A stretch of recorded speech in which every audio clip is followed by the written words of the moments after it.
ನಮಸ್ಕಾರ, ನನ್ನ ಹೆಸರು ಪ್ರಿಯಾಂಕಾ ಅರೋರಾ ಇದೆ. ನಾನಿವತ್ತೇ ಇಲ್ಲಿ ಕರ್ನಾಟಕ ಚಿತ್ರಕಲಾ ಪರಿಷತ್ತಲ್ಲಿ ಬಂದಿದ್ದೀನಿ. ಸೊ ಇಲ್ಲಿ ಬೆಂಗಳೂರು ಉತ್ಸವ ನಡೀತಾ ಇದೆ. ಇದು ಆರ್ಟ್ಸ್ ಆ್ಯಂಡ್ ಹ್ಯಾಂಡಿಕ್ರಾಫ್ಟ್ಸ್ ಎಕ್ಸಿಬಿಷನ್ ಇದೆ. ಇದರಲ್ಲಿ ಕಾಶ್ಮೀರಿಂದ ಕನ್ಯಾಕುಮಾರಿ ತನಕ ಆರ್ಟಿಸ್ಟ್ ಇದೆ. ಅವರು ಹ್ಯಾಂಡ್ಲೂಮ್ಸ್ ಮತ್ತು ಆರ್ಟಿಫ್ಯಾಕ್ಟ್ಸ್ ಅದು ಎಲ್ಲ ಮಾಡ್ತಾರೆ.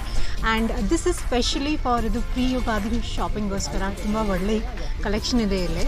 ಸೊ ನೀವು ಎಲ್ಲ ದಯವಿಟ್ಟು ಇಲ್ಲೇ ಬನ್ನಿ. ಯುಗಾದಿಗೋಸ್ಕರ ಮತ್ತು ನಾರ್ಮಲ್ ಆಗಿ ಕೂಡ ತುಂಬ ಒಳ್ಳೆ ಕಲೆಕ್ಷನ್ ಇದೆ. ಮತ್ತು ನನ್ನ ಲೋಕಲ್ ಆರ್ಟಿಸ್ಟ್ಗೆ ಸಪೋರ್ಟ್ ಮಾಡೋಕ್ಕೆ ಖಂಡಿತ ಇಲ್ಲೇ ಬನ್ನಿ.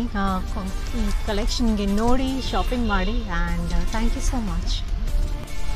ಸೊ ನಾನು ಎಲ್ಲ ಜನಕ್ಕೆ ರಿಕ್ವೆಸ್ಟ್ ಮಾಡ್ತಾಯಿದ್ದೀನಿ, ನೀವು ಎಲ್ಲ ಇಲ್ಲೇ ದಯವಿಟ್ಟು ಬನ್ನಿ. ಈ ಫೆಸ್ಟಿವಲ್ ಇವತ್ತಿಂದ 23 ಫೆಬ್ರವರಿವರೆಗೂ ನಡೆಯುತ್ತೆ. ಸೊ ಬನ್ನಿ, ಇಲ್ಲಿ ಶಾಪಿಂಗ್ ಮಾಡಿ ಮತ್ತು ನನ್ನ ಲೋಕಲ್ ಆರ್ಟಿಸ್ಟ್ಗಳಿಗೆ ಸಪೋರ್ಟ್ ಮಾಡಿ. Thank you.